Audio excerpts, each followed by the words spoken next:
નમસ્કાર વિદ્યાર્થી મિત્રો, મારી યુટ્યુબ ચેનલ સંજય પટેલમાં આપ સૌનું હાર્દિક સ્વાગત છે.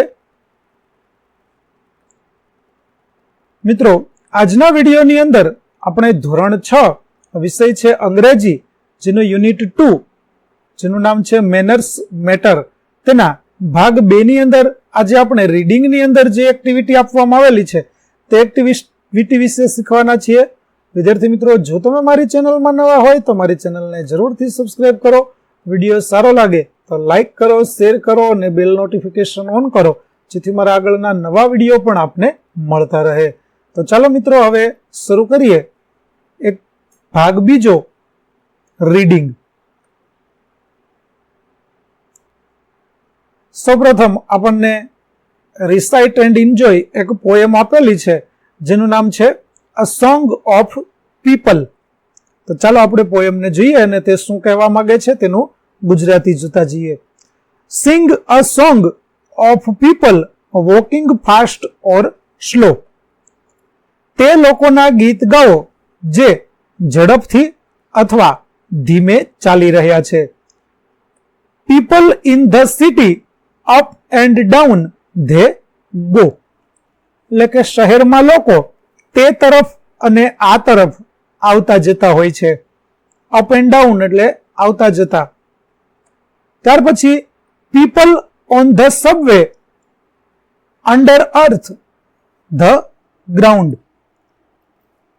એટલે કે સબવે પર લોકો ભૂમિની નીચે હોય છે. અંડરનીથ એટલે કે ભૂમિની નીચે, ગ્રાઉન્ડ એટલે નીચે. People riding taxis round and round and round. લોકો ટેક્સીમાં સવારી કરતા લોકો ગોળ ગોળ ફરી રહ્યા છે. ત્યાર પછી આગળ છે people on the sidewalk, people on the bus. People on the sidewalk એટલે કે ફૂટપાથ પર લોકો. પીપલ ઓન ધ બસ, બસમાં લોકો. પીપલ પાસિંગ પાસિંગ, લોકો સતત in back and front of us એટલે કે આપણી પાછળ અને આગળ પસાર થઈ રહ્યા છે. Sing a song of people. તે લોકોના ગીતો ગાઓ હું like to come and go, જેમને આવજા ગમે છે. Sing of city people you see but never know. શહેરના તે લોકો વિશે ગાઓ જેમને તમે જુઓ છો પણ જાણતા નથી. નેવર નો એટલે જાણવું, એટલે કે આપણે જેને ઓળખતા નથી તેવા લોકો માટે પણ ગીતો ગાઈએ. આ પ્રકારની આપણને વાત કરેલી છે. તો ચાલો આપણે જોઈએ આગળ. Write opposite words and make meaningful sentences. એટલે કે વિરુદ્ધાર્થી શબ્દ લખી અને અર્થપૂર્ણ વાક્ય બનાવવાનું છે. જેમાં પહેલું છે ફાસ્ટ. તો ફાસ્ટ નું વિરોધી થશે સ્લો. તેનું વાક્ય the rabbit run fast but the tortoise was slow. એટલે કે સસલું છે તે ઝડપથી દોડે છે પરંતુ કાચબો ધીમે દોડે છે. ત્યાર પછી ફ્રન્ટ. તો તેનું થશે બેક. તેનું વાક્ય Minal is in front of me and Mayur is at the back. એટલે કે મિનલ મારી સામે છે અને મયુર મારી પાછળ છે. ત્યાર પછી ડાઉન. તો ડાઉન નું થશે અપ. તેનું વાક્ય the monkey jumped up and down on the tree.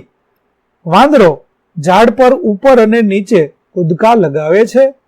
ત્યાર પછી કમ નું ઓપોઝિટ થશે ગો. તેનું વાક્ય તો will you come with me or go home alone.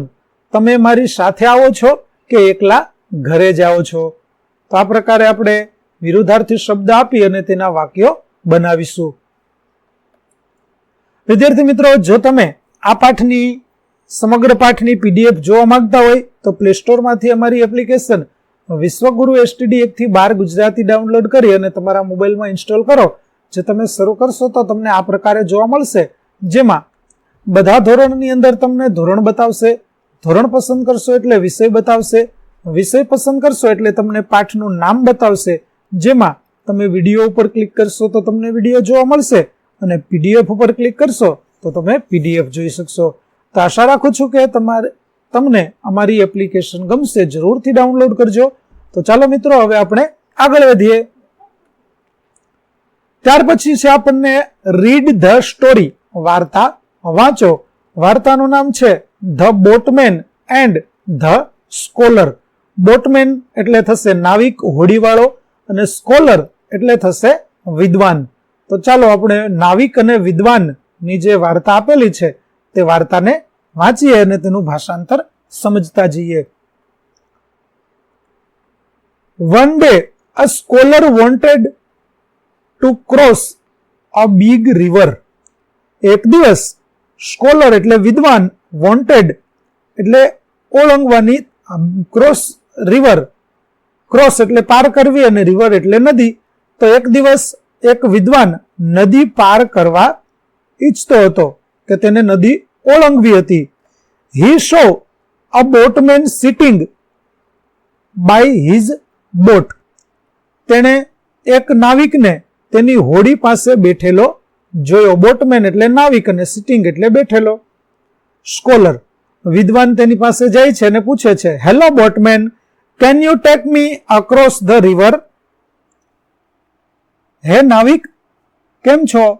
શું તું મને નદીને પેલે પાર લઈ જઈશ? Boatmen, yes of course, please get in. કે હા, જરૂર, ચોક્કસ, મહેરબાની કરીને અંદર આવી જાવ, એટલે કે બોટમાં બેસી જાવ. The boatman started rowing the boat slowly. નાવિકે ધીમે ધીમે હોડીને હલેસા મારવાનું શરૂ કર્યું. રોવિંગ એટલે થશે હલેસા મારવા. તો નાવિક છે તેણે ધીમે ધીમે હલેસા મારવાનું શરૂ કર્યું.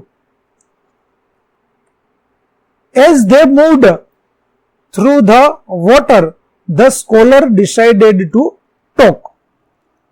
પાણીમાં પસાર થતા થતા વિદ્વાને વાતો કરવાનું નક્કી કર્યું. સ્કોલર અને નાવિક, ટૂંકમાં વિદ્વાન અને નાવિક છે તે બંને વાતે લાગે છે. Scholar, do you no anything about science? Science એટલે વિજ્ઞાન. સ્કોલર વિદ્વાન છે તે આ નાવિકને પૂછે છે કે શું તમે વિજ્ઞાન વિશે કંઈ ખબર છે?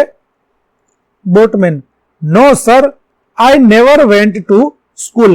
નાવિક જવાબ આપે છે કે ના સાહેબ, હું ક્યારેય શાળાએ ગયો નથી. વેન્ટ ટુ સ્કૂલ એટલે શાળાએ જવું, તો હું કદી શાળાએ ગયો નથી.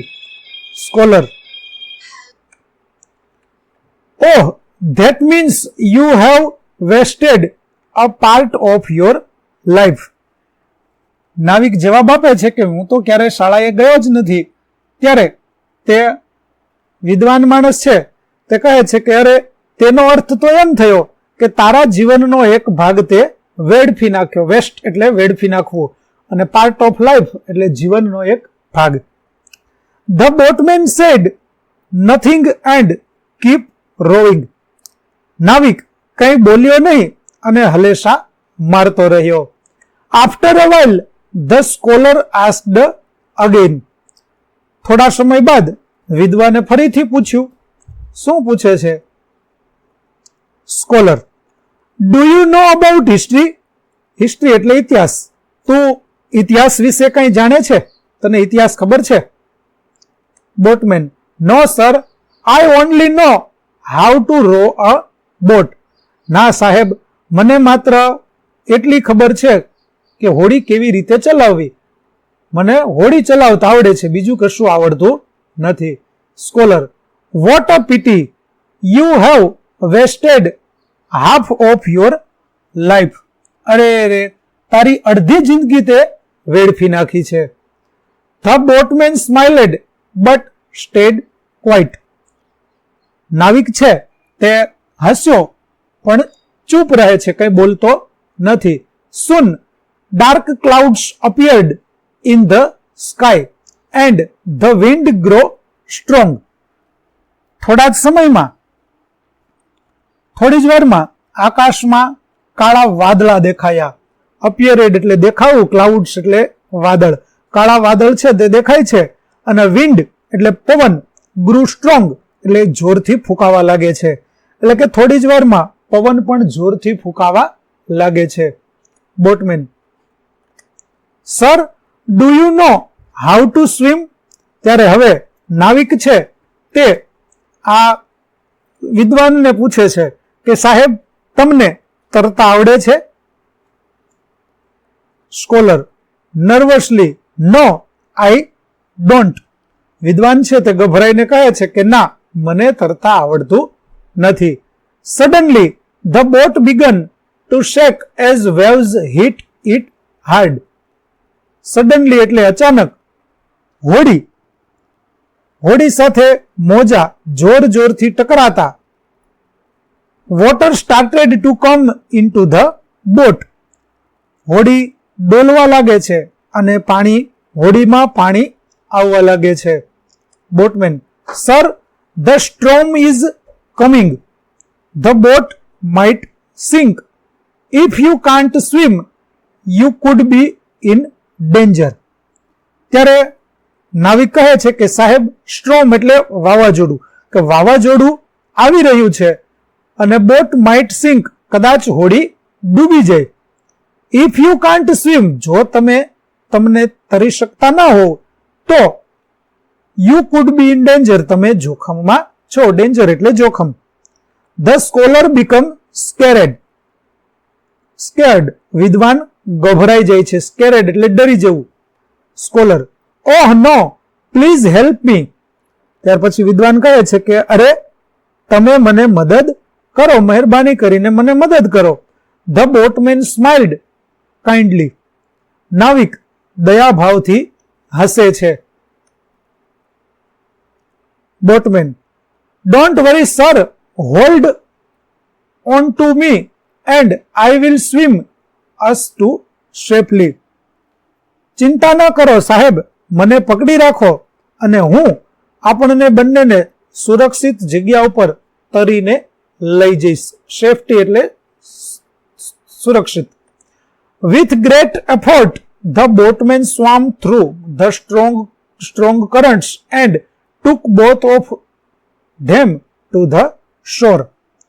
ખૂબ મહેનત કરીને, ગ્રેટ એફર્ટ એટલે ખૂબ મહેનત કરીને નાવિક છે તે તરતા સ્ટ્રોંગ કરંટ જોરદાર પ્રવાહને વિંધી અને બંનેને તરીને કિનારે લાવે છે. શોર એટલે કિનારો. When they reached the land the scholar felt grateful. જ્યારે તેઓ કિનારે પહોંચ્યા ત્યારે વિદ્વાને કૃતજ્ઞતા અનુભવી. ગ્રેટફુલ એટલે કૃતજ્ઞતા. Scholar, thank you for saving me. વિદ્વાન કહે છે કે મને બચાવવા માટે તમારો આભાર. Now I feel that skills are more important than information. Skill એટલે આવડત અને ઇન્ફોર્મેશન એટલે માહિતી. ત્યારે સ્કોલર કહે છે કે હવે મને લાગે છે કે માહિતી કરતા કૌશલ્ય વધુ મહત્વનું છે.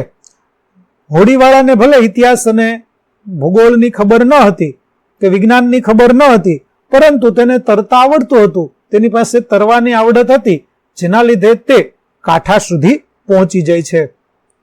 બોટમેન, નાવિક કહે છે કે everyone knows different things sir. દરેક લોકો વિવિધ વસ્તુઓ જાણે છે કે વિવિધ કલા જાણે છે. That's vote make us all important. કે તે જ આપણને સૌને મહત્વના બનાવે છે. ઇમ્પોર્ટન્ટ એટલે મહત્વના. The scholar smiled and shook hands with the boatman. ત્યાર પછી વિદ્વાન હસ્યો અને નાવિક સાથે હાથ મિલાવ્યા. shook hands એટલે હાથ મિલાવવા. Scholar, I won't forget this lesson, thank you friend. હું આ બોધપાઠ નહીં ભૂલું, આભાર તારો મિત્ર. કેમ કે તેણે તેનો જીવ બચાવ્યો એટલા માટે તેનો આભાર માને છે. તો સરસ વાર્તા હતી વિદ્યાર્થી મિત્રો. ચાલો હવે આપણે આગળ જઈએ. Complete the table. Character scholar and boatman. What he knows and what he does not know. તો સ્કોલરમાં what is knows એટલે કે તે શું જાણતો હતો, તો કે સાયન્સ અને હિસ્ટ્રી તેને ખબર હતી, અને તેને શું ખબર ન હતું? તો સ્વિમિંગ અને રોવિંગ અ બોટ એટલે કે હોડી ચલાવતા અને તરતા આવડતું ન હતું. જ્યારે બોટમેન નાવિક શું જાણતો હતો? તો રોવિંગ અ બોટ હોડી ચલાવતા અને સ્વિમિંગ એટલે કે તરતા તેને આવડતું હતું. તે શું ન જાણતો હતો? તો સાયન્સ અને હિસ્ટ્રી તેને ખબર ન હતી. ત્યાર પછી આન્સર ધ ક્વેશ્ચન્સ. પહેલું, was it right for the scholar to say the boatman wasted his life? શું વિદ્વાનનું કહેવું યોગ્ય હતું કે તે તારી જિંદગી પાણીમાં વેડફી નાખી એવું કહેવું યોગ્ય હતું? તો no, it was not right for the scholar to say that the boatman had wasted his life. કે ના, વિદ્વાનનું તે કહેવું યોગ્ય ન હતું કે નાવિકે તેની જિંદગી વેડફી નાખી. બીજું, what lesson did scholar learn at the end of the story? એટલે કે વાર્તાના અંતે નાવિક છે, વિદ્વાન છે, તેને કયો બોધપાઠ મળ્યો? તો the scholar learnt that skill are more important than information. વિદ્વાન છે તે અંતે એ વાત શીખ્યો કે માહિતી કરતા કૌશલ્ય મહત્વનું છે. ત્રીજું, લિસ્ટ આઉટ યોર સ્કિલ્સ. વિદ્યાર્થી મિત્રો, તમારે તમારી આવડતો છે તે અહીં લખવાની છે. ડુ ઇટ યોર સેલ્ફ એટલે આપણે અહીં કંઈ લખ્યું નથી. જેમ કે તમને જો સ્વિમિંગ આવડતું હોય તો તમે સ્વિમિંગ લખી શકો, બાઇક ચલાવતા આવડતું હોય તો તમે રાઇડિંગ અ બાઇક લખી શકો. એવી રીતે સિંગિંગ એટલે કે સારું ગીત ગાતા આવડતું હોય તો તમે સિંગિંગ લખી શકો. આવા તમારી પાસે જે આવડતો છે તે આવડત તમે અહીં લખી શકો છો. ત્યાર પછી ચોથું, what does this story teach? આ વાર્તા આપણને શું શીખવે છે? તો this story teaches us that everyone is important because everyone knows different things. આ વાર્તા આપણને એ શીખવે છે કે દરેક વ્યક્તિ મહત્વનો છે કારણ કે દરેકને જુદું જુદું આવડતું હોય છે, એટલે કે દરેક પાસે વિવિધ કૌશલ્યો હોય છે. પાંચમું, what skills do you think are important to learn in your life? કયા કૌશલ્યો છે કે જે તમારે શીખવા જોઈએ, જે તમને જીવન જીવવામાં મહત્વના થતા હોય કે જીવન ઉપયોગી હોય તેવા કેટલા કૌશલ્યો તમે શીખશો?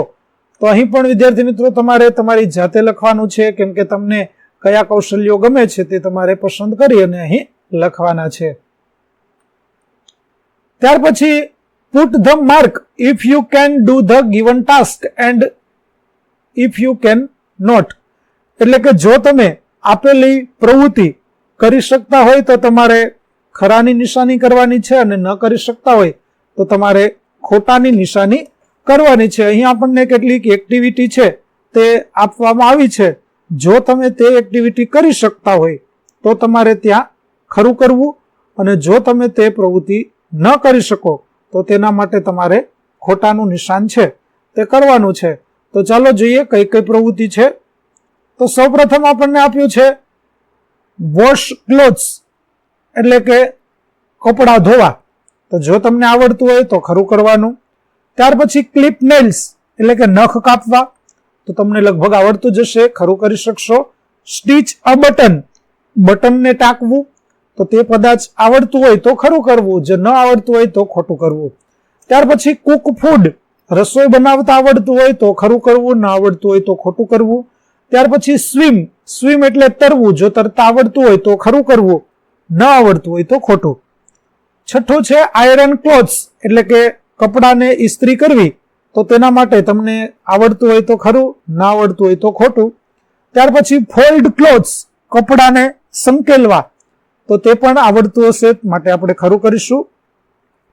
ત્યાર પછી વોશ વેસલ્સ, વેસલ્સ એટલે વાસણો, વાસણ ધોતા લગભગ આવડતું હશે માટે આપણે ખરું કરીશું. ત્યાર પછી હેલ્પ ફ્રેન્ડ્સ, મિત્રોને મદદ કરવી, તો તે પણ તમે કરતા હશો તો તમે તે પણ ખરું કરી શકો. અને 10મું છે યુઝ અ સ્ટવ એટલે કે ચૂલાનો ઉપયોગ કરતા જો તમને આવડતું હોય તો તમારે ખરું કરવું, અથવા ન આવડતું હોય તો ખોટું કરવું. તો વિદ્યાર્થી મિત્રો, અહીં મેં જે જવાબો લખ્યા છે તે નમૂનારૂપ જવાબો છે. અહીં તમારી આવડત પ્રમાણે તમારે તેમાં ફેરફાર કરી અને તમે લખી શકો છો. ત્યાર પછી arrange the sentences and write the numbers. આપણે જે વાર્તા જોઈ તે વાર્તા પ્રમાણે આપણે વાક્યો છે તેને ગોઠવી અને લખવાના છે. તો ચાલો આપણે જોતા જઈએ કઈ રીતે તેનો ક્રમ આવશે. વાર્તાનું ભાષાંતર આપણે શીખી ગયા છીએ અગાઉ, એટલે આપણે ક્રમ છે તે ભાષાંતર નહીં કરીએ, માત્ર વાક્યો જોઈએ. તો પ્રથમ વાક્ય આવશે, the scholar gets into the boat and the boatman starts rowing. બીજું વાક્ય આવશે, the scholar says the boatman has wasted half of his life. ત્રીજું વાક્ય આવશે, the boatman smiles and stayed quiet. ચોથું વાક્ય આવશે, a storm comes and the boat shakes. ત્યાર પછી પાંચમું વાક્ય આવશે, the boatman ask the scholar if he knows how to swim. ત્યાર પછી છઠ્ઠું વાક્ય આવશે, the boatmen swims to the shore with the scholar. અને સાતમું વાક્ય આવશે, the scholar thanks the boatman and learns a important lesson. આ પ્રકારે આપણે વાક્યો ક્રમમાં ગોઠવીશું. ત્યાર પછી study the symbols, poster and complete the tables. વિદ્યાર્થી મિત્રો, અહીં આપણને કેટલાક સિમ્બોલ્સ આપેલા છે.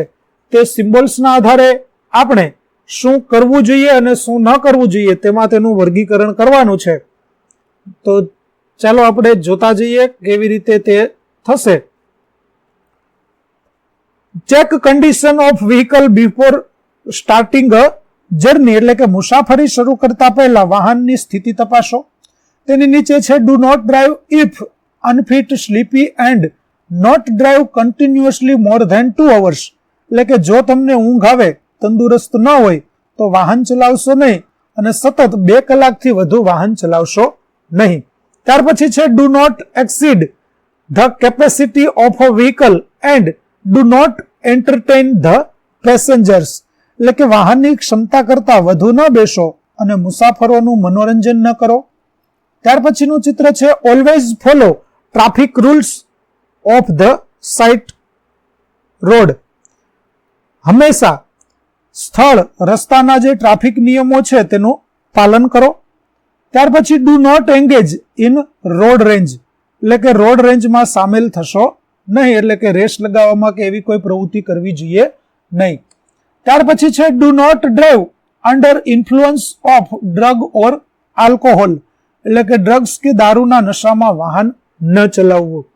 ત્યાર પછી ઓલવેઝ પ્લાન યોર જર્ની, હંમેશા તમારી મુસાફરીની યોજના બનાવો. ત્યાર પછી do not use cell phones while driving, વાહન ચલાવતી વખતે મોબાઈલનો ઉપયોગ ન કરો. Always wear seat belt helmet, હંમેશા સીટ બેલ્ટ અને હેલ્મેટ પહેરો.